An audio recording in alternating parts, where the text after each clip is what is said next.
Good evening and welcome back to Sports Talk ATL. I am Chase Earl, joined by Alex Lord. The Atlanta Braves avoided their third straight 7-game losing streak. Now, I know they're a couple games away, but still, hey, it felt like we were right there. And I don't know how many teams have had 3 7-game losing streaks in a season, but it can't be many good ones. But this was a nice one because Ronald Acuna came back, had a couple of homers, and it was one of those games that just kind of pisses you off because it's like, where is this? Where is this? Like, why? Like, how can we hit 5 home runs in a game so easily? And it's the guys that you're expecting. It's the Austin Riley. It's the Marcell Ozuna. It's a couple for Ronald Acuna. And you're like, every once out of every 5 games, they go out there and they just explode. They score 7 runs in an inning. They scored 9 runs in 4 innings. I'm going to push back. Go and look at the box score, and the top 4 were responsible for 90% of that production. Marcell Ozuna had the 1 home run, of course, but that was the only thing he really did besides a walk. And that was his first home run in 6 weeks or something like that. Yeah. And Jurickson Profar didn't do anything. Obviously, Ozzie, Mike, Nick Allen, they didn't do anything. So it's literally, it's what if the top 4 guys are not producing at an insane rate, we are not scoring runs. Well, that's how it's been. Nothing has changed other than the fact that all of those guys were hitting. Here's the thing. Like, they haven't been doing it together at all. And frankly, it's just been too sporadic. Like, one guy hits in one game and you score 1 run or 2 runs. Like, you don't need 5 guys. It's still half a lineup is my point. I know. But the thing is, half the lineup, when you look at those 5 guys and what they've been able to produce over their respective careers, even if the other 4 guys were out, you shouldn't suck. You shouldn't suck because those 5 guys, when they're hitting like that, are unreal. Well, I would still say 4 because Ozuna is closer to. I'm talking about yesterday. I'm talking about yesterday and like what happened yesterday, like him hitting a home run and being a part of that. Sure. And unfortunately, the injury has just made Marcell Ozuna basically an automatic. Which is still crazy because we've got Sean Murphy's hot. Drake Baldwin hit a home run. Like, we've got 2 guys who are very capable of playing every day, and then obviously whoever's not catching, catch. Like, I do not understand it, and it's a bad time to say this because Ozuna did go off and hit a home run yesterday, but I did something on the site. Go check it out, SportsTalkATL.com, that the Braves have more than one incentive to be playing Drake Baldwin, let alone the fact that he's pretty damn good. He's probably the 3rd best hitter right now. I don't know off the top of my head, but I think in terms of like OPS, he is the 3rd best hitter behind Olsen and Acuna. But the Rookie of the Year award nets you a 1st-round pick next year. And obviously, I'm going to say his name wrong, but whoever Mizorowski is unbelievable, but if you had the advantage in 3 games. He's had 5 starts. When I wrote that, he had 5 starts. That is the exact kind of stuff that you picked Michael Harris over Spencer Strider for way back when. It's like Drake Baldwin has a legitimate shot at winning the Rookie of the Year. And even more than that, you played Drake Baldwin instead of Ozuna, and you maybe feel better about trading Sean Murphy in the future. Like, there is no and it's a terrible time to say all this, I know, because Ozuna just went yard. But seriously, like, Ozuna has been pathetic for going on like 2 months now. So, like, I know he had a good game yesterday, but nothing changed yesterday. It was 4 guys in the lineup. And Austin Riley, that was a better game that he's had his entire season. But it's Acuna, it's Olsen, it's Riley occasionally, and then whoever's catching. Yeah, I think the Drake Baldwin thing is interesting because I totally agree, especially when you look at the state of the farm system. And you're going to see a lot of some of these guys that are going to pitch in the second half of the season because the Braves don't have starters. Now, maybe they go out and get some journeymen to just eat some innings, which I think they should have already done weeks ago. But I think you're going to see a lot of these fresh faces. And I can tell you what, they're going to look a whole lot of like Didier Fuentes because they're not nearly as talented as Didier Fuentes, and they're also not ready. So it might even be worse. It's like watching Bryce Elder if he wasn't ready to pitch against Major League pitching. Like, I don't mind watching Colby Allard go out there and get smacked around. Yeah, well, Colby Allard's not on the roster, but I do think Colby Allard. I'm saying one of those guys. Yeah, I don't mind. That's exactly what is going to happen over the second. So they need to replenish this farm system, and getting an extra 1st-round pick you'd think would be incredibly valuable. Now, the only pushback to that at all that I'm going to give you, and I think this is the reasoning of the Atlanta Braves, even though I don't agree with it, is because Marcell Ozuna's trade value, and we got to try to prop it up and try to trade him. So And listen, if this is Fine. whatever, you can Fine. say I agree. I think it's Fine. ridiculous. I'd much rather be chasing first round picks and maybe still trying to put your best foot forward. Yeah, we're acting like Ozuna's about to net anything close to what that first round. That's pick what I'm would saying. be. It's ridiculous. Like I agree with you that it is totally absurd if that is their line of thinking. But that's the only line of thinking that makes a lick of sense in this scenario. Because it's not like he gives you better at bats. The only other traditional standpoint is that, Snit is of an age where, Babe Ruth was walking around and playing where, you don't play. You have two catchers, one catches, and the other does not DH. That's just from a different time. I think that's a ludicrous way to think as well. But, if that's it's not like we're reasoning with insane people. So that's never going to work. These Atlanta Braves are not the Atlanta Braves who we thought they were, years ago when they pulled all the right strings and pushed all the right buttons like we talked about. Yeah, I think it's ridiculous if that's what they're doing with Marcell Ozuna.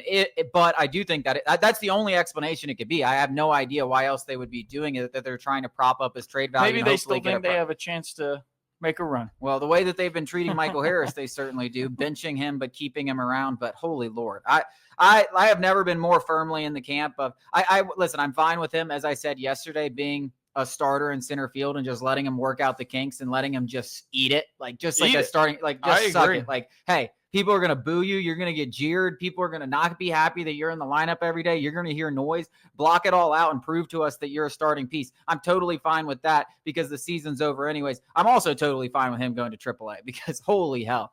I mean, I've never seen a man more lost was so good. I know people say it jokingly, but like glasses, LASIK. I mean, something's got to be wrong because he has an uncanny ability to swing at everything that is not even close to the plate and watch a 95-mile-an-hour fastball right down the middle. I was looking at his heat map the other day when he was up to bat, where it's like it's blue if he, sucks, it's hot if he's right down the middle is the second worst facet that he is, right down the middle. So here's what you do when you get to Mike Harris. You throw it low and outside, anywhere off the plate, and then right down the middle. Yeah. No, I mean, it's crazy. I don't understand what's going on with him. I don't understand what's going on with the Atlanta Braves, but it is funny when you see a game like this. And I was listening to 680 The Fan this morning, and they started throwing in things like if there's any chance, and it's like, no, I tweeted it out and a lot of people loved it.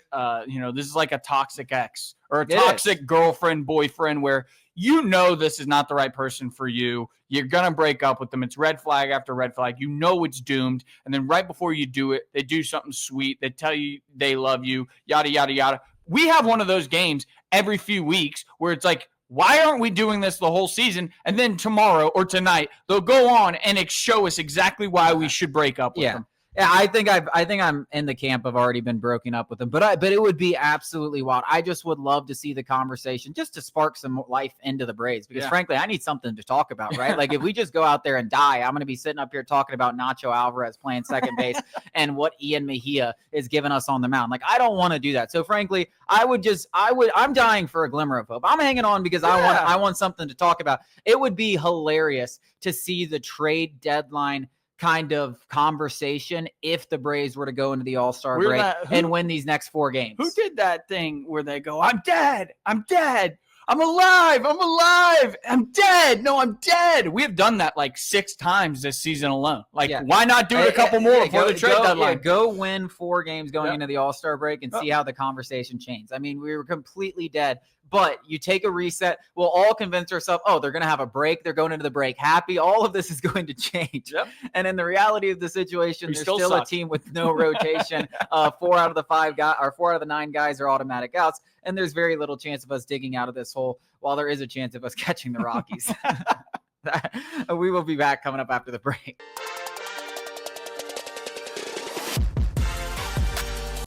This is sure to piss a lot of Atlanta Falcons fans off, but ESPN recently released their grades for all 32 NFL teams, and the Falcons came in 31st with a C-, but The only caveat here, positive caveat, ahead of the New Orleans Saints. So hey, clap it up. They got something right. We did something. Dude, honestly, no. Like, if I'm not arguing that we're worse than the Falcons, but who wrote it? I know it's that. I don't even know. I guarantee you it was Seth Walder. That guy is such a nerd, Excel spreadsheet loser who hates everything that any team. I want to say, because I did read the fact, it might have actually been Seth Walder. I guarantee you it was Seth Walder. That guy is such a nerd and freak. He's never touched a football in his life. It might have been a team thing. Okay, what? All right, I hope. Like team beat writers. Okay, but the Saints offseason, regardless of everything they did, getting Derek Carr to retire was the best thing that's ever happened to that franchise since they won that Super Bowl. I mean, that, like, if you're going to look at the Falcons and be so down on them, the fact that they got off Derek Carr's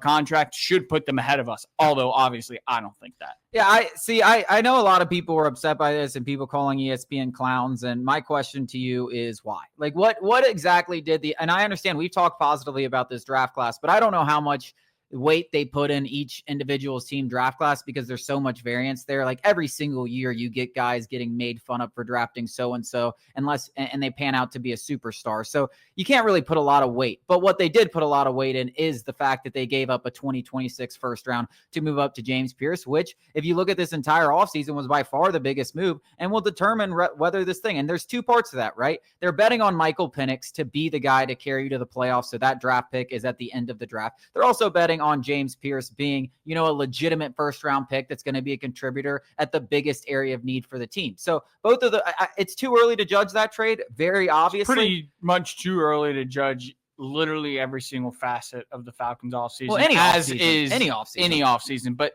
you can go down the line. Like, I think the Bears overpaid Grady Jarrett. Like, I love Grady Jarrett to death. He was the heart and soul of the Atlanta Falcons, but he was a lot more heart and soul than, sacks and pressures in his latter years. And obviously the supporting cast had something to do with that. But to act like this guy is still that all-pro force that he once was is crazy. And the Bears are paying him as such. Now, on the opposite end, Drew Dahlman, prime of his career, the Bears are paying him a lot of money. But if Ryan Nuzile comes in and gives you 80% of what Drew Dahlman did at a 10% cost, you take that win every single day of the week. So those two things right then, we won't know. You've got Ruka Roro. You've got Brandon Dorless. You've got David Onyemata. There's only so many snaps to go around. And Grady Jarrett, though we loved him, we'd love to have him, but not at that price. So I think, when you look at it from that point of view, you won't know anything until these guys get on the field, especially the draft picks. But what I don't think anyone can really knock is the Jalen Walker pick, where he was a consensus top 10 prospect in this class. Consensus. Whoever you ask the eye test guys, the draft or the film dorks, the analytic nerds, anybody who just Alabama fans were like, yeah, Jalen Walker. Tennessee fans are like, Jalen Walker's pretty damn good. He fell to us. We made the right pick. The only other thing is if the Falcons can put him in a position to succeed. But that's like everything. I mean, everything is dependent on one thing or another. To make sweeping judgments and then to respond to those sweeping judgments is a little. Well, this is the nature of what we do. It's a dead time. We talk about, who won the offseason before the season even begins. But I will say, all I'm saying is I understand where they're coming from. Simply because what did the Falcons do? Outside of their draft, which was the smallest draft class in franchise history, so that also has to be taken into account. They made a big draft day trade that we're not totally against up here, but there's definitely a world. You would be insane to be like, it's not going to backfire. It could very well backfire. It was a very scrutinized pick. Let's say that. We hope it works out. We're not going to bash it because we like that Terry Fontenot was finally aggressive. He hasn't really done something like this, and it's a GM that is on the hot seat. He has to make moves like this, and we do need to make the playoffs next season. So we got no problem with the aggressiveness if he feels like that's his guy. It's to be determined. But when you look at free agency, you did lose your starting center, and hopefully Nuzile can be that guy. You did lose the heart and soul of the team in Grady Jarrett, and what you signed was Leonard Floyd. I mean, cool. You got your next Bud Dupree. Congratulations. You re-signed Mike Hughes. Like you signed some veteran. They didn't do anything. And also on top of that, they also didn't get rid of Kirk Cousins' contract, which would have been the biggest win, as you're describing, for the New Orleans Saints. So they just really didn't do anything. So I don't understand why people are like, oh, you always just hate on the Falcons. If the draft class is what we hope it's going to be, it doesn't matter what the rest of this stuff is. But I don't know how much weight they put into rookies coming into it and having an impact next season. Yeah, I mean, I'll say this. I mean, what they did in this past draft pales in comparison to what they did in the previous draft, selecting Michael Penix and Kirk Cousins. Like, that was a ridiculous plan that has no way of working out. Like, you see what is unfolded. You spite the veteran. He spites you back by not telling you about his injury and trying to gut through it, effectively costing you a playoff spot. Now he's on the books no matter what, taking up a large chunk of your salary cap where we could have used to maybe re-sign Dahlman, maybe even keep Grady Jarrett, maybe get a starting corner better than Mike Hughes. Now you can't do that. Whereas, like, if the Falcons get to the playoffs and, dare I say, win a game, James Pierce Jr.'s draft pick, he was 26, correct? Yeah. That will be the Falcons draft pick that will go to the Rams. So that trade will have worked itself out and made it like that would make sense. But the Kirk Cousins and Michael Penix thing, it's never made sense. It will never make sense. The plan was always ridiculous. I made a tweet about it, and I had some nasty people say some stuff to me about, like, whatever. I won't even mention it, but I have an actual argument to say Michael Penix was the better quarterback last year and Kirk Cousins is the better quarterback this year, and the opposites are starting. Yeah, we said it, and hopefully it's not the case. But hopefully Michael Penix is the truth. Yeah, you don't know, but you don't know that. You don't know that. Everyone just assuming that Michael Penix I do love that, like, nobody is considering the fact that, like, hey, he might not be great immediately. Yeah, here's the thing. Like, Michael Penix could go out there and have a Matt Ryan-like career, but he could go out there and struggle this season. Like that Matt Ryan, you go back to his rookie year. Like, we made the playoffs, but we had a lot of pieces around him. Because you want to know why? Because we had a quarterback on the rookie contract, and we didn't have Kirk Cousins backing him up. Like that's the exact thing that we're trying to point out. And it is funny, and it's been happening for the last 2 years, how it always just reverts back to that stupid deal. Like, every single it's going to hold us back until it's completely off the and it won't even be completely off the books next year. Here's the thing that I've been thinking about. Like, let's say Penix is the truth, right? I mean, he is just an absolute superhuman. I mean, and we're so excited about the future. And this will probably nix any negativity, but it won't nix me up here saying, hey, not only let's say we lose in the NFC Championship. He's the next Jaden Daniels. We have that kind of resurgence. Let's say that is true. I'm going to be up here, and I'm telling you this, yelling at Terry Fontenot, not because he drafted, praising him for Michael Penix, but the fact that he cost us a Super Bowl because we have $50 million on the books paying for Kirk Cousins. Like, there's no winning for you now. That's a sicko way to look at it, but I love it. I love it. It's true. Facts. It's true. It's facts. Yeah, I mean, and it goes a long way. $50 million, I mean, that's 3 starters. Well, it's in it. Yes, not only is that, okay, you go out there and get your star pass rusher to pair with your Jalen Walker and James Pierce and ease those guys into it. You get your starting corner, and oh my God, the defense is looking good. And you know what? Jair Alexander is now looking, I hear a lot of good things about Raheem Morris. I hear a lot of good things. The Atlanta Falcons made some big moves. Michael Penix. Michael Penix would have been way better because he's had a whole season under his belt. You got all this stuff. Michael Penix was absolutely balling at the end of the season, like way more than he actually was this season. I'm just saying, like, the amount that this move has held us back is really so ridiculously much that it pisses me off when people try to point the finger elsewhere. And it's hilarious when people are like, I can't believe our win total was 7.5. It's like, the roster is young, very young, dependent on some very young, inexperienced players at the most important position. Yeah, like, but I am so excited for the Falcons season because for the first time we get a glimpse at Michael Penix. The future. But, no matter what happens, we're going to be looking at that Kirk Cousins. We could have been better. We could have been better, and that's absolutely the truth.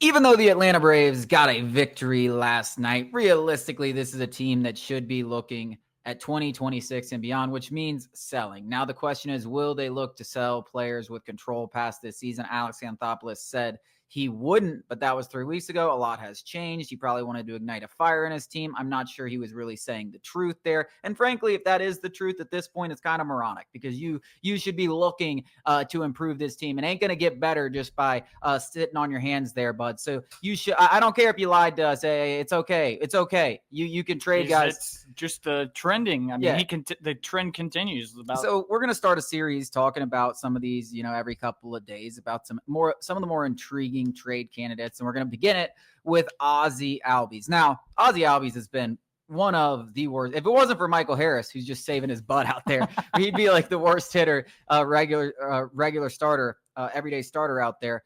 604 OPS, 6 homers. I can't remember the last time he had a homer. I think he has 2 since since the first 2 weeks of the season. I think he has 2 homers. That's how bad it's been for Ozzie Albies. He's hitting 220. Not a lot of guys are going to be lining out up the door for that. But with that being said, they're lining up the door for the bounce back. Yeah. $7 million options for the next 2 years, $4 million buyouts, second half of the season. If you have a hole at second base, that's a pretty decent gamble to take on a 3-time All-Star if he's available. And you've got, depending on your own situation, he's been average defensively. He's got, I think, 0 outs above average, and he's got 0 defensive runs saved. So, he's been pretty average in that regard. Which is honestly a step up for him in recent years. It just happened to come at the expense of his bat. But you're basically betting on the fact that, honestly, this is a future play. This is a future play because I don't know what is possibly going to change, this season. But he's a year more removed from his wrist surgery, perhaps a different voice in his ear. Perhaps a different park, whatever the change of scenery in this sport can do wonders. And so that's what you're betting on. And this guy's a proven all-star, silver slugger. And this precipitous drop against lefties is mind-boggling. I mean, that was his bread and butter was lefties. And he was hitting his career's 880 OPS with a 7-something on the flip side. So, and now it's 300 points lower this season. So that is, something is obviously wrong. That is not normal whatsoever. That doesn't just happen. And obviously the power has a lot to do with that. His slugging is down considerably. And maybe that's age. Maybe that's the actual wrist surgery itself, whatever it might be. You're a club. That's what you're betting on, that he bounces back. And in the Braves' eyes, I don't really know why you trade him. Because I looked it up. I was going to do something on it. I was like, we need to just go. There is nobody out there that's just immediately better. You could go pay Glaber, but, his defense is awful. And really the only obviously there's might be a trade candidate or two. I didn't look at that. I just looked at the free agents. All the free agents are very uninspiring. Only reason I say you could trade Ozzie Albies, and because $7 million, you're only saving $3 million because of the buyout, is if you think Nacho Alvarez can go in and be that second baseman of the future. That is really the only reason why I say you should trade Ozzie Albies. Well, here's the thing that I'll say about the free agent thing. Second base is the easiest position to play maybe on the entire diamond. That's so fair. So if you got a shortstop out there, if you got a third baseman out there, if you got even a left fielder out there, so there's guys that can come in and play second base. So it's a very easy position to address. It's one of the few. So you can get a little. I was saying traditional second base. You can get a little bit more creative at the position. That's the one thing I'll say about that. And I do think, when you're looking at places on the roster where you can upgrade, it's hard because it's one of the only ones. Yeah, it's one of the only ones. So I think you have to look this offseason if Ozzie Albies continues to struggle. Think Drake could play second base? Who knows, man? He's a freak. You got to try something. Here's the one thing that I'll say about this. If you're going to part ways with Ozzie Albies anytime between opening day or between now and opening day next year, it has to be at the trade deadline. Because if you go out there and you let him play the rest of the season and he sucks the way that he is, and you decide to buy him out to save $3 million, what the hell are we doing? What's the one problem we've had on this team? It's been a depth issue. At that point, $3 million is worth the gamble and then some. And even if he's just depth, okay, you got a veteran, former all-star sitting on the bench that maybe could come in against a lefty and get a hit in a pinch. He's got value at $3 million. There's absolutely no way. So if there's a scenario where the Braves are even thinking about cutting him in the offseason for $3 million, trade him right now because it just doesn't make sense. Now, I think vibes alone, they're going to just play. I think they're going to keep him. Now, they're going to have to get another option, and that option could be Nacho Alvarez just as competition, or it could be someone that they bring in. But, I think the money's just so little that it's the savings are not worth the – then you're going to have to go – you're not going to get somebody for $3 million in that replacement. You're going to have to go and spend more. And I get the whole, this is one of the few spots on the diamond that they can improve upon so they could pour even more money into it. But, I just don't see it as that. I just – because you're going to have to get, and Alex Anthopoulos has been really good about it. He's going to have to get creative because the traditional, the standard second baseman, free agents at least, are very uninspiring. He's going to have to not have an idea in mind for what he's going to do in the offseason and multiple targets, because obviously you may miss out on your first thing. But if he's got 4 or 5 names that he's like, hey, this offseason I'm going to go get one of those guys, Ozzie Albies' thing in the past, then do it right now, because there's absolutely – and this is something that you should be thinking about as a GM. I don't know if Alex Anthopoulos thinks like this anymore, but – this is something that you should definitely have in the back of your mind. Like, you know who you're targeting in this offseason to upgrade Ozzie Albies, unless somehow he miraculously turns around. Go get Bo Bichette. If that's who you think, go get Bo Bichette and let Nick Allen still stay at shortstop. Yeah, exactly. So if you have something in mind, and you're willing to be as aggressive as possible to go get it, then you got to trade him now, because you're at least saving $7 million, which is a nice little chunk of change that you could use on a free agent. Right. I understand. Yeah, I could get behind that. I still think that, like, these Braves haven't learned anything, and they're going to go, oh, we'll regress. We'll have some positive regression here. We'll bounce back. Health, guys. We're getting some key guys back. Yeah, we got to go to break. We got some more coming up after the break.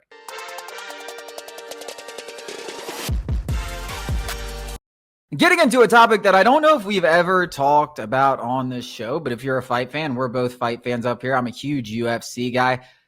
What is next for the UFC? When I say what is next, where are the stars in the UFC? I mean, they're trying so hard to prop up Ilia Topuria. Now, Ilia Topuria very well might be the best all-around UFC fighter, best power puncher, most electric fighter we've seen. But Ilia Topuria doesn't sell fights. No. And that's been the biggest problem. You don't have guys that relate to Americans and sell fights. Even John Jones wasn't great at selling fights, but he was the GOAT, so he still bought things. Conor McGregor, you had Israel Adesanya. You had a big group of these guys that are now going to the wayside. They are retired. They are on the last leg of their careers. Even Dustin Poirier's, Max Holloway's, Justin Gaethje's, all these guys that held up the sport for the prime of the sport are on their way to retirement. And in replacing them, you have a bunch of wrestlers that are foreign from Russia. They're all Georgia. just Eastern European wrestlers who fight. And obviously I'm doing it on a shallow note, so I don't want to offend anybody who's, a real nut about fighting, but it is boring. You want to see somebody go in there and just slug it out. And even if it's not just slugging it out, we don't want to just see some guy, as they say, I'm going to grab him, take him in the deep end and suffocate him. Like, that's not a fun way to watch fighting, especially for guys like me. You like, I was buying the Conor McGregor fights. Like, you're always going, the guys like you are always going to watch the fights. The reason why the UFC was so big at that moment and why ESPN probably bought them was because of fans like me who were the fringe fans who got enticed by a guy's style. And John Jones was always that guy, or Conor McGregor style, but mostly that talking. I mean, the pre-fight press conferences were sometimes better than the actual fights, and that's gone. The only guy I can really think of, and I watched, I think his last fight was like in April, and it was amazing. And the lead up to it is Paddy.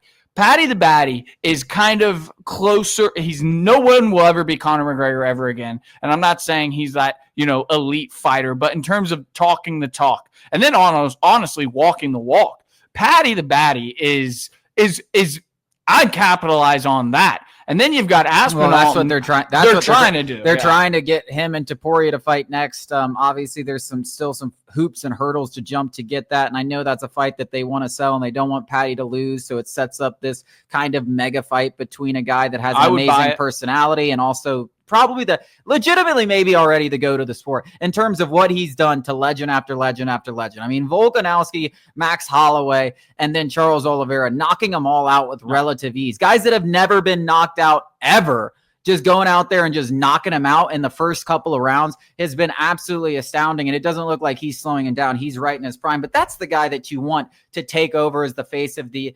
UFC. The problem is the personality is just not there. He's cocky, but quiet. He's card stock. He's cocky, but quiet. That's what he is. And, he's card stock. The Alex Pereira was kind of your guy. And I know he's Brazilian, but it was just like he had such punching power that he was such a great fight, must-watch television, and a 2-weight champion. And then he goes out there and loses to a Dagestani guy who's not necessarily your typical guy that goes out there and wrestles, but still, not the personality that people have fallen in love with. And I do think UFC has a legitimate problem, a star problem, really is what it is. Yeah, I mean, we were just watching Conor McGregor's last fight. I mean, you'll never find a cat like that. I mean, I hope they kept some of that money in the bank because I do not think it will ever reach heights like it did with Conor McGregor. He's one of one. He is one of one. There is nobody who will come close in any combat sport. Like Muhammad Ali was the Conor McGregor of his time, and obviously being vulgar back then is unheard of. He was more of like a sweet talker, almost like a poet. I didn't want to say poet. Poet. Where Conor McGregor was just straight up vulgar. And we talk about people's wives and their families. Calling them terrorists. Yeah, I mean, you will never find somebody like that. I hope Dana White kept some of that money in the bank for a rainy day because I think the rainy days are here. There's just nobody. And Patty, I will say Patty is. They'll figure it out. Patty is worth tuning into. I love watching Patty. They'll figure it out. And like all sports, especially sports that are relatively new, there's going to be an evolution. And right now, you're seeing the ground and pound defense game dominate. And I think it's because you have a lot of people that on the flip side are not focusing enough on that kind of defense, right? Like they're focusing more on winning strike fest and stuff like that. And the next wave of fighters that comes up, I almost guarantee this, will all be just as focused on their takedown defense and making sure that they can't get just easily suffocated by these guys. It's not going to be easy, but it's going to be such a bigger part, I think, of the younger wave of fighters than maybe this current wave of fighters that all came up watching Conor McGregor. And it was like, let's be as precise as possible. Well, even then, when you get those guys, I mean, there's still a certain element of selling fights. And the fighting does it for you in a certain aspect. But then you've got to be worried about guys. And there's been a couple, and I can't name them off the top of my head, who are just going to try and act like a Conor McGregor. And try and have that kind of a and you can't fake that. What's funny is Topuria really is, as if you go back and look at some things, he really has that was who he looked up to, was Conor McGregor, and you can see it in his striking, so precise, so powerful, and he's just like Conor McGregor on steroids in terms of his talent. But he didn't look up as to Conor McGregor the showman; he looked up to him as the fighter, and he knew where he took the sport. But he doesn't have the attitude. So as good as he is, and he's so damn good that he's going to be kind of the UFC's next star. But you're right;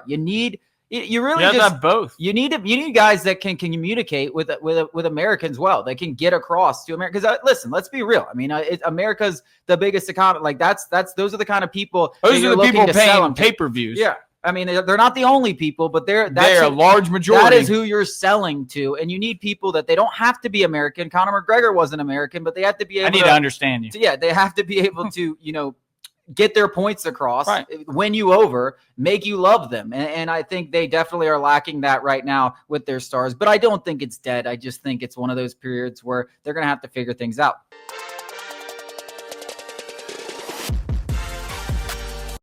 The NBA, the league with no offseason. We had the draft right after the NBA finals, and now we got Summer League. It's absolutely, if you're a basketball fan, there quite literally is no offseason. And the big headlines of this year's Summer League is Bronny James versus Cooper Flagg. The two stars for two totally different, opposite reasons. Meritocracy are going to face off, and the tickets are absurd. I believe the get-in is over $200, and then you have, oh my god, and then you have courtside seats for $2,500 at a Summer League game.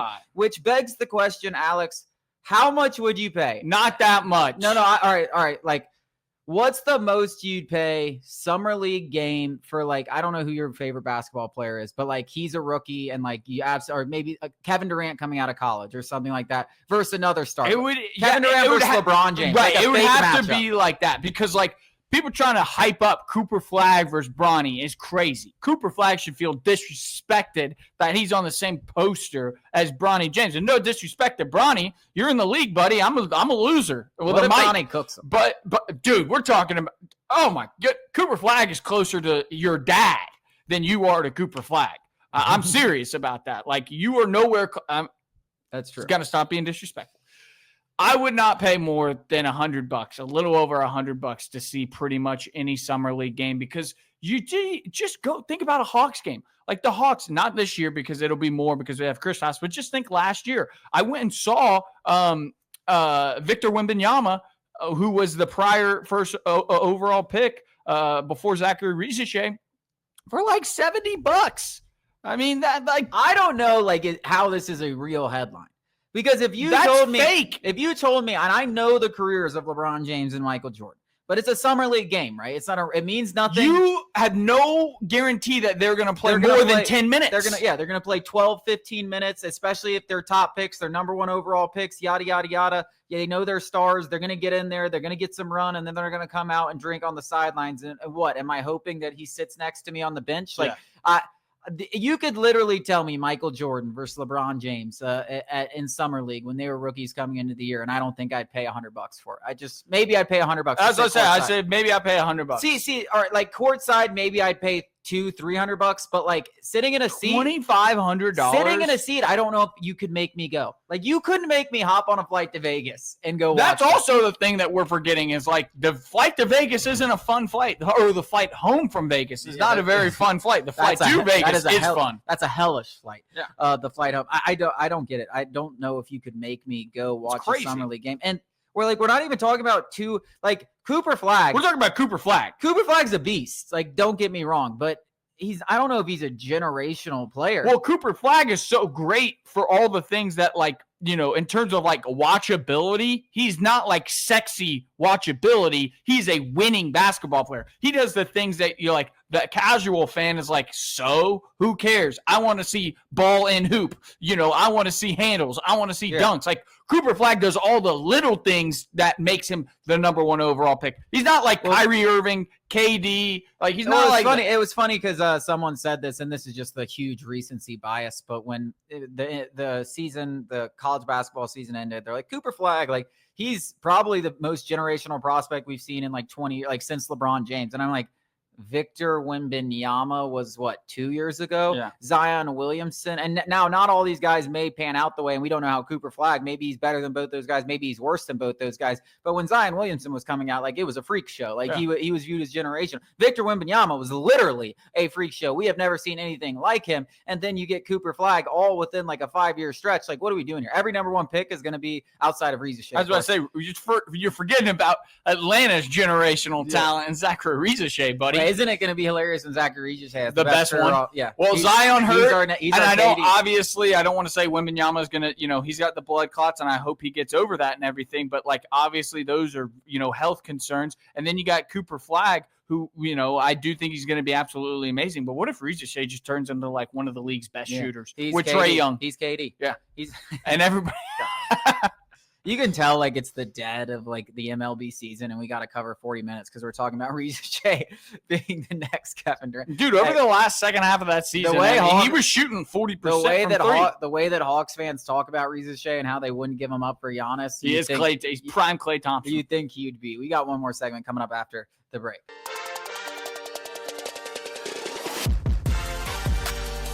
Wrapping up our show here on Sports Talk ATL with a prediction. The Atlanta Braves have 4 games left in the first half of the season, desperately looking for wins. And frankly, we're feeling better because they finally won a game. The first one in 6 games last night by a score of 9-2 with 5 homers. Alex, how do you think they're going to finish these last 4? What's their record going to be over the last 4 games? 4-0. This team is really, really good at, pulling you in and then kicking you to the curb. And then when the other girl doesn't show up, they go and pick you back up. And that's where we're at. We're in that cycle of like, they're into us. The Braves are into us. The Braves don't want us to leave. And they're going to show. They're going to show out. At worst, I seriously think it'll be like 3-1. We go on and win tonight against the A's, take that series, and then take 2-1 in St. Louis. Screw you, Chip. Not you, Chip Zeller. If you're not watching. You, Chip Zeller, and not Chip Earl, but not my dad. Chip Carey. I think 3-1. I don't think that's crazy. I will not hop on the Chip. I never understood the Chip Carey hate. I always loved the fact that he juked us out for home runs. I mean, at least he had passion, man. At least he had passion. But in all seriousness, no, they're gonna go 0-4. I mean, listen. I'm not buying it. You're not gonna get me after one game. You got to give me at least 5. So if they win tonight, what's the prediction for the Saints? Oh, if they win the first game, I'll say, all right, 4-0, we'll win the next 2, and then they'll lose the next 2 because that's what they do. That is what they whenever do. You start to believe they crack the whip. I mean, I was watching every Who's day. on the mound tonight? Spencer Strider. And who's on the mound tomorrow? Grant Holmes? Yeah. Yeah, 2-2. These next No, two. they're going to lose both of them. And then win the next two. No, they're going to lose all of them. Oh, my God. They are not winning any games before the All-Star. We got to – and frankly, it might be for the best interest of the long term of the organization that they fall out of this race completely like they are right now, that they don't creep back up to 5 games and start winning and everyone starts hitting again. Like, because it's fool's gold. Like, this roster is not going to win. But if we get in there, and then Chris Sale's back, Spencer Schwillenbach, Joe Jimenez that's is what back, scares me Ronaldo most. Lopez is back. Me the we most. have a trade deadline. That's what scares me the most when it's if we're 6 games back and we're at the trade deadline and they're like, well, Chris Sale and Spencer Schwillenbach will be back next month. Joe like, Jimenez is on the We've mend. been playing a lot better. Like, yeah, Joe Jimenez might no, guys. Get DJ LeMahieu in here. Stop it. That scares me. That petrifies me. Just like, I've given up. I've waved the white flag. It's like a lot of people like to say Snit does every Sunday when he puts out that lineup. That's me right now. The Sunday lineup. I am waving a white flag. That wraps up our show. Thank you guys so much for joining us. We'll be back with you tomorrow.